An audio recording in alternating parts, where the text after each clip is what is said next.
Priėjimo kryptį, tad nieko nebegalėjo padaryti jau. Robertas Jachtokas sureaguoti į pasikeitusią situaciją buvo praktiškai neįmanoma.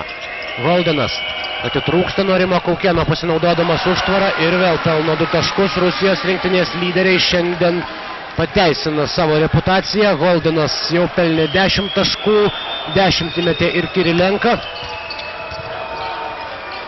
Jasikevičius.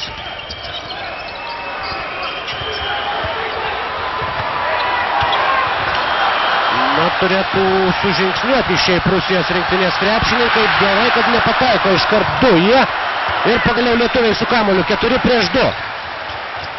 Kaukėnas iš 3 taškų zonos. 3 taškai, Rimas Kaukėnas. 41-38. Gana toks